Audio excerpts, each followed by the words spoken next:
बळीराजा आज आभाळाकडे डोळे लावून बसला आहे, पण आभाळात ढग अजूनही शेतात पाण्याचा थेंब नाही. पीक कोमजतंय, जमिनीला भेगा पडल्यात आणि शेतकऱ्याच्या मनात एकच प्रश्न आहे, आता पाऊस कधी येणार? जर पाऊस आणखी लांबला तर बळीराजाच्या मेहनतीचं काय होणार? हीच सध्या सर्वात मोठी चिंता आहे. तर नमस्कार मित्रांनो, स्वागत आहे आपल्या चॅनलवर.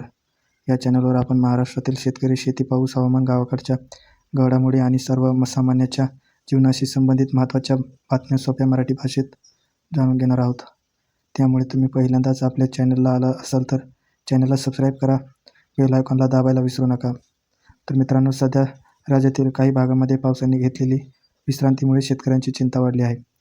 पेरणीनंतर चांगला पाऊस झाल्यामुळे अनेक शेतकऱ्यांना पिकांना सुरुवातीला आधार मिळाला. मात्र त्यानंतर पावसाचा खंड पडल्यामुळे काही भागामध्ये पिकावर पाण्याचा ताण जाणवू लागला आहे. आता शेतकऱ्यांच्या नजरा पुन्हा एकदा आकाशाकडे लागल्या आहेत.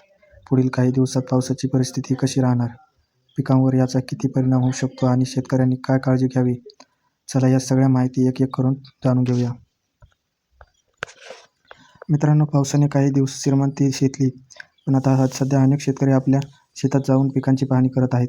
कुठे पिकांची वाढ कुठली आहे, तर कुठे जमिनीतील ओलावा कमी होत असल्याचं चित्र पाहायला मिळत आहे.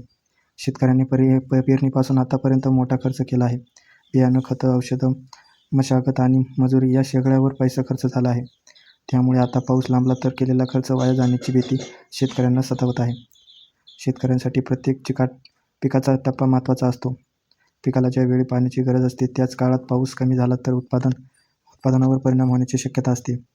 म्हणूनच शेतकरी सध्या पावसाची आतुरतेने वाट पाहत आहे. आभाळाकडे पाहायचं, ढग येतात का ते पाहायचं आणि पुन्हा शेतात जाऊन पिकाची अवस्था पाहायची. ही परिस्थिती अनेक शेतकऱ्यांच्या राज्य जीवनात भाग बनली आहे. मित्रांनो, आता सर्वात महत्त्वाचा प्रश्न आहे, पाऊस पुन्हा कधी सक्रिय होणार आहे? यासाठी शेतकऱ्यांनी हवामान विभागाकडे अधिकृत अंदाज आणि स्थानिक कृषी विभागाच्या सूचनांचे महत्त्वाचे आहे. कारण सोशल मीडियावर पावसाबाबत अनेक अंदाज आणि मेसेज व्हायरल होतात, पण प्रत्येक माहिती खरी असेल असं नाही. त्यामुळे कोणताही निर्णय घेण्यापूर्वी अधिकृत माहितीवर खात्री गरजेचं आहे.